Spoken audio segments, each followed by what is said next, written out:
matitira sorsogon. Yabal.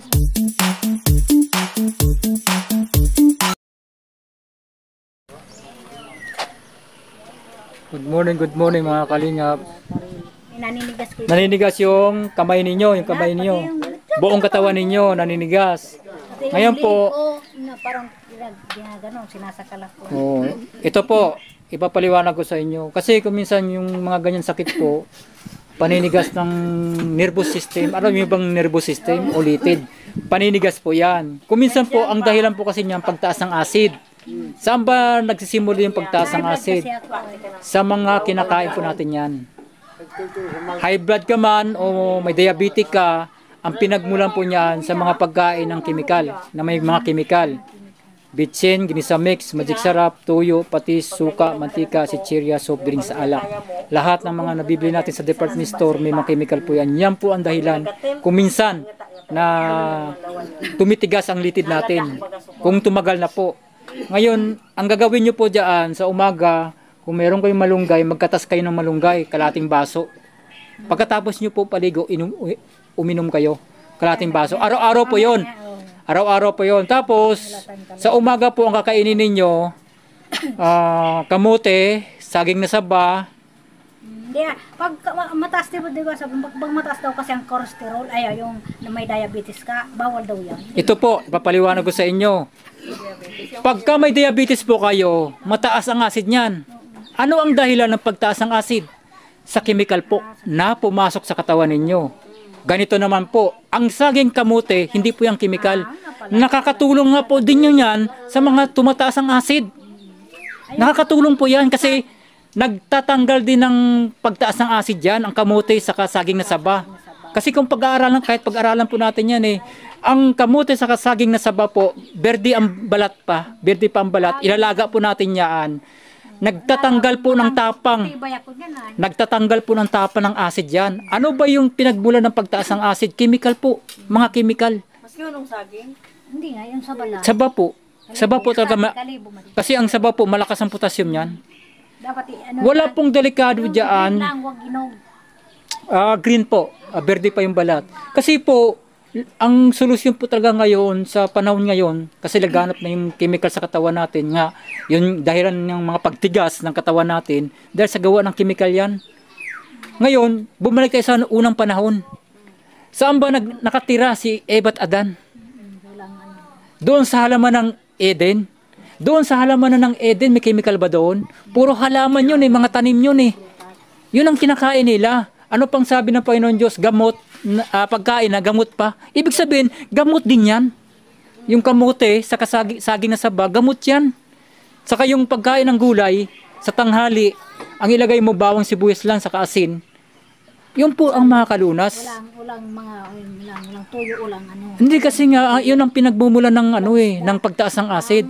Pwede po yung isda, sariwa yun Sariwa lang yun. Pero bawal po talagang karne. Bawal ang karne dyan. Ngayon, dahil sa sakit ninyo na ganyan, pag sa umaga po, magkatas kayo ng malunggay. Kalahating baso lang. Araw-araw po yun Bago kayo, tapos yung maligo, araw-araw po yun. Tapos kain kayo ng kamote. Kung kamote or saging na saba, berde ang balat, ilalaga nyo po yun. Saka luya. Mag-inom ka rin ng luya. Ganon. Tapos pagdating sa tanghali, gulay, kahit anong klaseng gulay, bawang sibuyas at saka asin. Kasi kung minsan wala ba akong boss gumagano ba? Yun, luya po. Kailangan kailangan yung luya. Kailangan yung luya. Ngayon, kumain din kayo ng kanin. Pero mas marami ang gulay o sabaw. Damihan yung sabaw para higop. Ilabas. Papawisang. Kasi sa mga sabaw-sabaw, may liyak sa mga prito, ganyan. Yun. Bawal po talagang prito. Bawal din ang gata. Bawal po yung gata, saka yung mantika, bawal dyan. Bawal yung prito sa inyo. Bawal po yung prito sa inyo. Ngayon, ang gagawin nyo dyan, yun na po, sa tanghali, bawang sibuyas at asin, saka kanin, kain kayo. Pero damihan nyo yung gulay, saka yung sabaw. Magsabaw talaga kayo. Kung hindi kayo may sabaw, hiligin nyo na.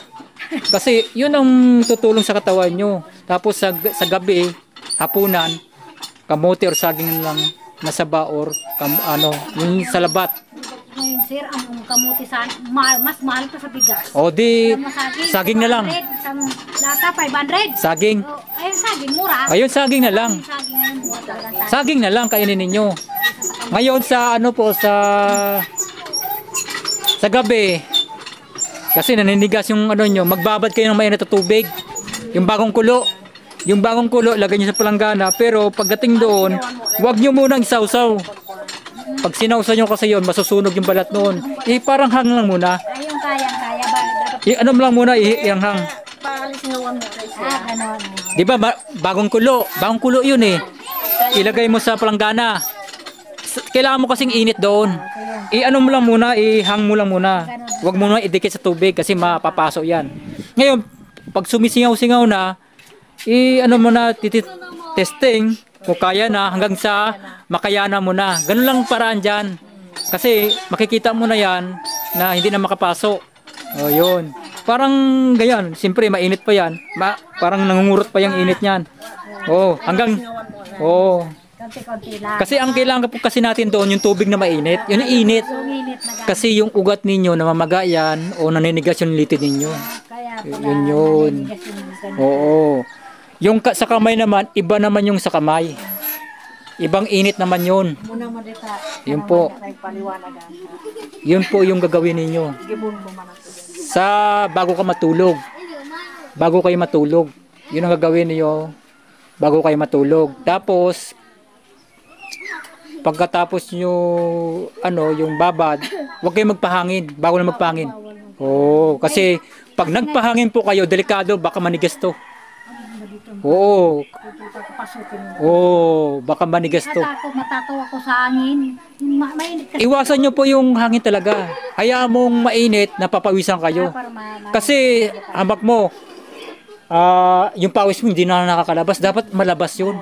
Kasi acid yun eh. Acid po yun. Kaya nga isipin ninyo, kailangan mapawisan kayo.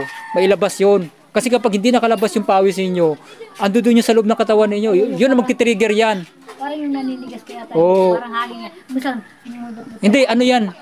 Yung tumitigas sa'yo yan, litid. Ngayon, bakit tumitigas yan? Dahil sa pagtaas ng acid yan. Kasi ito